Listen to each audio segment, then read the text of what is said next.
Hey everyone, Kady Romagnuolo here, and I want to get serious with you today. Let's talk about some real things and help dissipate some of that fear that might be going on. I've already talked about how it is super important to be staying ahead of where your mindset is, regardless of what your personal circumstances are right now. These are some challenging times that some families are going through right now, and the most important thing is to stay level-headed about what is your day-to-day steps and what you need to do going forward. Fear is something that transpires whether we intentionally try to do it or not.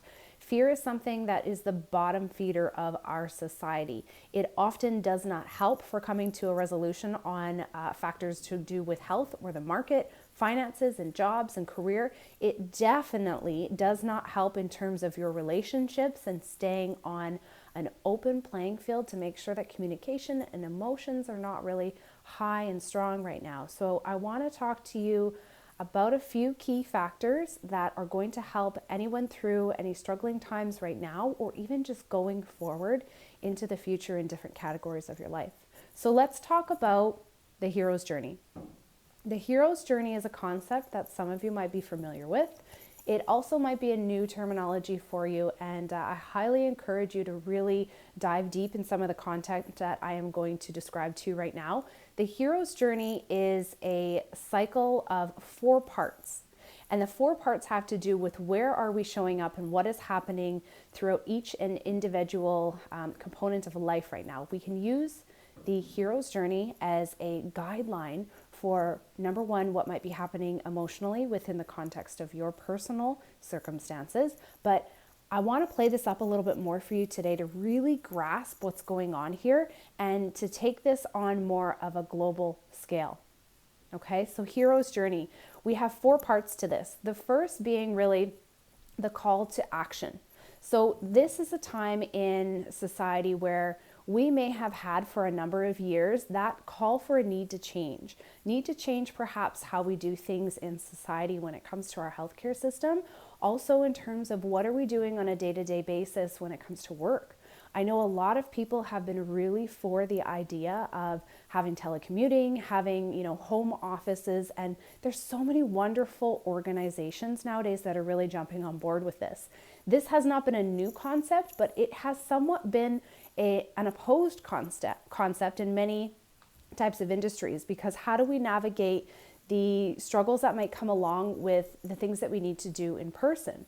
So I feel as a society that we really have for quite a number of years been rejecting that need to call for change when it comes to how we do things within our workforce, and just being open to new ideas to really transform what productive and safe and healthy mindset and physical parameters of health are for the people that work within companies. We are seeing people that have jumped on board with this and organizations in earlier years that really have had tremendous results with the amount of production that happens with some of their coworkers, and that really has to do with because there's more freedom in spending time with family and being able to just not be under the gun of maybe a time constraint or being at a certain place at a certain time. And I know just in understanding human behaviors that it's really important for many people to feel like they have choice in life.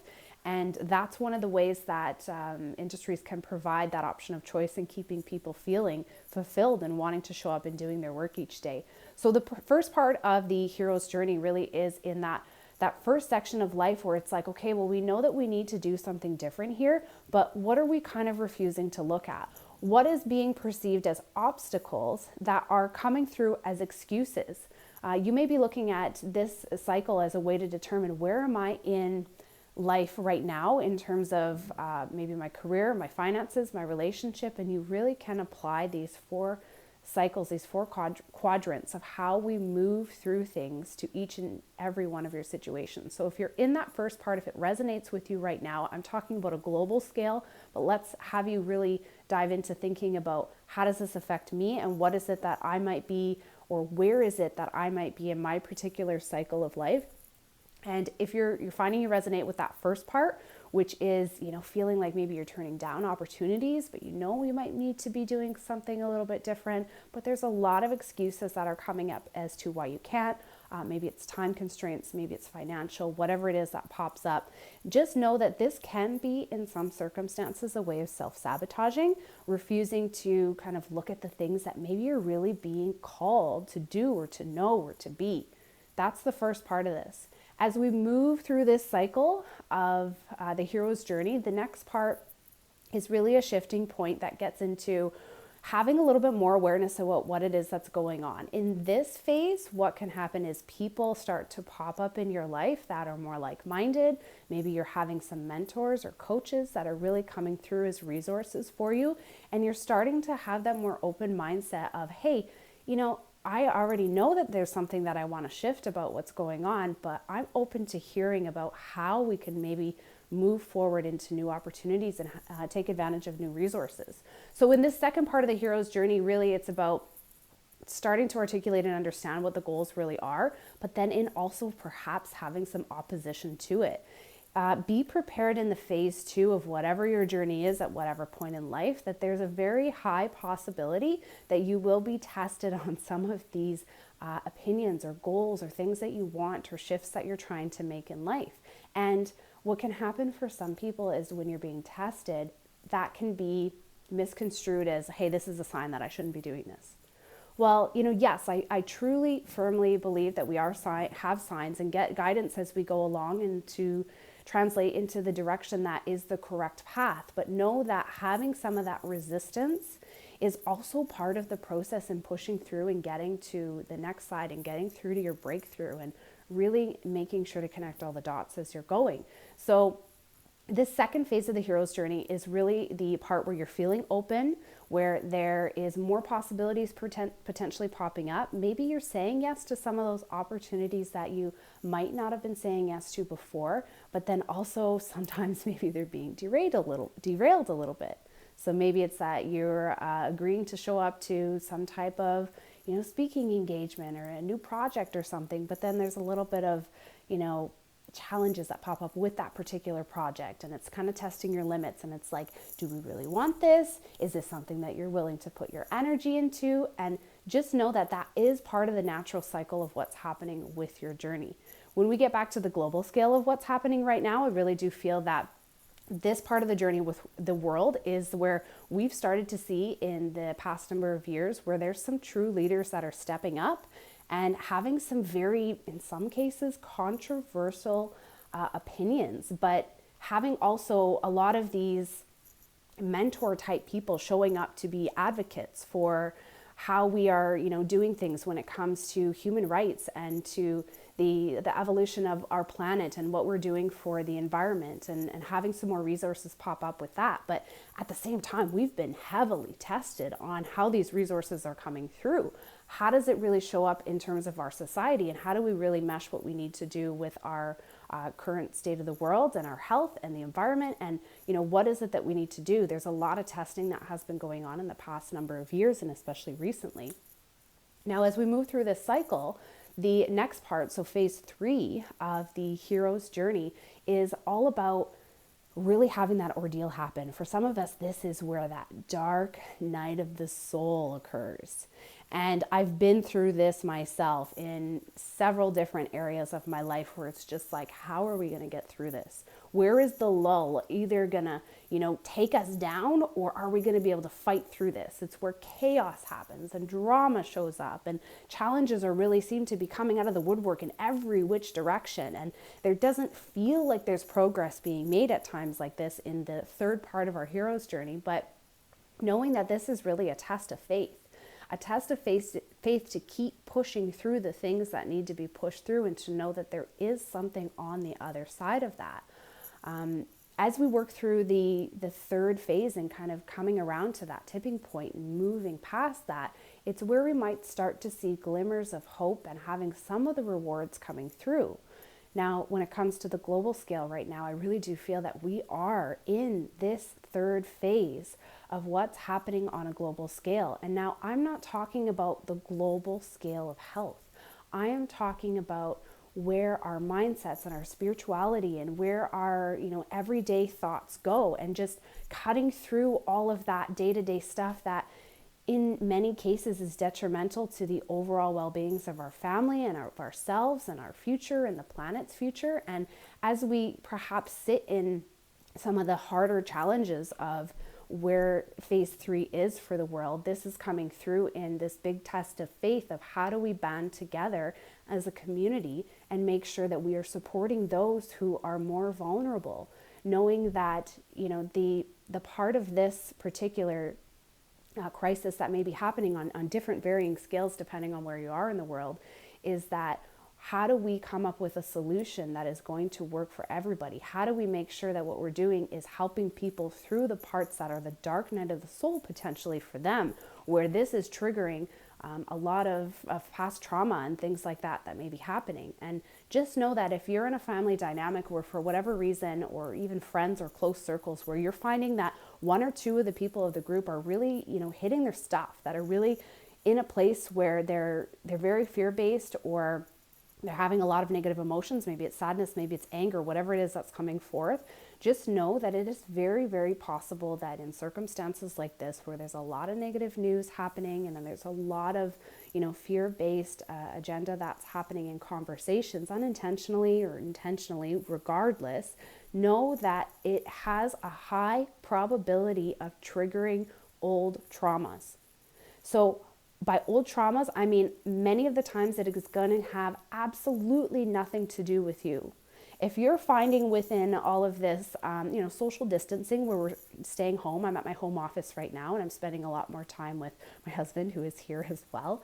And it can be a wonderful thing or it can be a challenging thing. For some, if you're finding that you're butting heads with people, if you're finding that there's a little bit more conflict that's happening either throughout the household or in whatever social dynamics and close friends you have, know that whatever might be happening for that person that is seemingly causing that, you know, extra drama or having those kind of extra negative moments, that it's very possible that they're not even aware that something is being triggered within them that is in relation to something completely different than what's actually going on.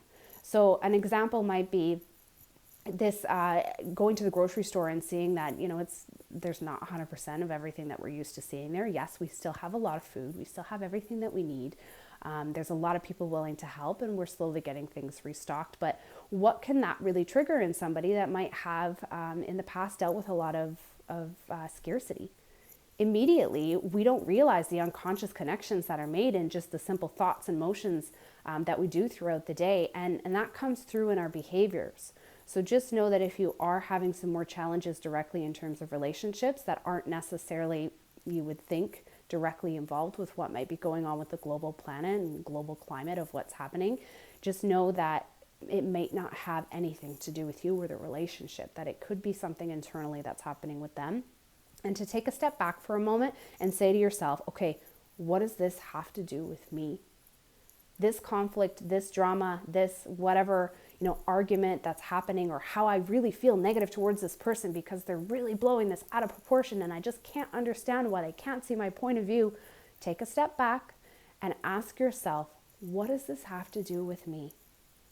And that will help to guide yourself through a process of more understanding that potentially whatever it is that other person is dealing with that is then maybe triggering you to feel upset could really not have anything to do with the situation at hand and be an opportunity for you to really shed light on other areas of life that have been a challenge for you that maybe you think you've moved past, but they've just kind of been shoved down until the least opportune moment. And, you know, it's surfacing for resolution now at this point. These are all things that are going to start to happen in phase 3 of whatever you're dealing with in life, whether that's career, finances, relationships. We will go through these cycles. So in phase 3, you're going to deal with potentially that bigger ordeal or chaos or drama. Okay, so if you identify with that within your personal life, that might be the phase that you're currently in. The good news is we are getting around to phase 4. So as we start to travel more and more through any particular ordeals and chaos that's happening, it's about connecting the dots and making change and trying to discover what is the new world order that we can create in circumstances like this. It's giving us an opportunity to say, hey, everybody is being able to have the option to work at home if they can. And people that don't have that option, there's a lot of communities that are coming together and a lot of industries that are really having these discussions to think about how can we make this more comfortable and safe for everybody that's involved in our organization. And I think that is an amazing and wonderful thing. Did it take potentially some chaos to have everyone line up in that mindset to say that we need to make some sort of shift in the way that we're doing things? And now I am pulling only a very small segment of information out of what's completely happening. And I am not making light of anything that is actually happening in terms of anyone's health. I'm just pulling out the context of, let's talk about working from home and what that might do as a society for us and as our emotional health and everything.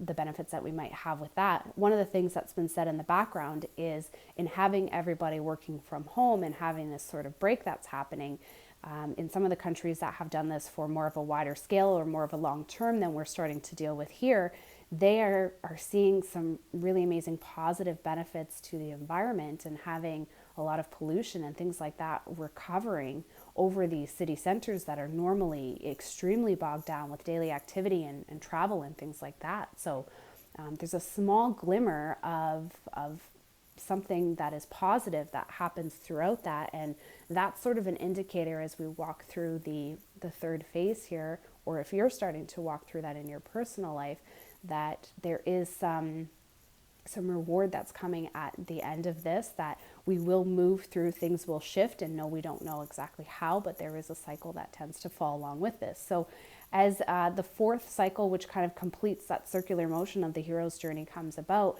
this is really a phase where we start to see recovery, where it's the road back to, getting back to normal. But when I say normal, I mean that new world order, that new normal, that part where we've broken through the chaos and the drama and the trauma of what has happened in previous things, and now coming around to say, hey, we're doing things in a different way, and now this is kind of that new normal, and this is better for all. And that happens within our personal circumstances as well. If you think about maybe an argument that seems to be a running theme within a relationship, and once you kind of hit that head of rock bottom of what is this really about, where is the chaos coming from, and what are the high emotions attached to this, then once you can break through that, then all of a sudden you're kind of in this new phase where it's like, okay, that's not that triggering anymore. And this doesn't do for me what it used to do in a negative sense. And now I understand where that comes from. And if I had to face that same argument again, then I've got understanding of, my emotional needs, and maybe not react in that same way. And so we have an opportunity here as a society to look at the things that we can improve on, and to come around into that fourth phase at some point here, to allow for people to connect with who they are as beings that are living their lives in sometimes just that state of, what do I have to do today to get through the day? And that's, I think we can all agree, not where we want anybody to be. I think deep down, we all want people to have a more fulfilling life. We all want people to feel like they are loved, like they have compassion, like they have the services and the resources that they need. And how does this chaos maybe help us to shift our mindset to be more compassionate towards others, to take care of those around us that are vulnerable? And I don't mean your specific family members that you know and love already, our grandparents and those people who, might be struggling to get out right now. That's super important. But how about the people that don't have people that are there for them? We all need to think of ourselves as a community here. And I'm just so blessed to be around so many of you that are so like-minded with this. And I thank you for listening to the end of this, and really take forward what you can about these 4 different cycles, and see where you are within your personal life, and just know that within the world circumstances here, that we will see change at some point, and that we are working through these natural cycles on a higher level than perhaps we can even comprehend at points, but it is happening. And there are things that are going to break through in terms of the positive on the other side of this. And we just need to stay together, and to cut out the fear-mongering every opportunity that we can, and make responsible, rational thoughts, and take care of each other. So thank you so much for being here, and just stay with us, stay together, okay? So I will talk to you guys all later. Bye.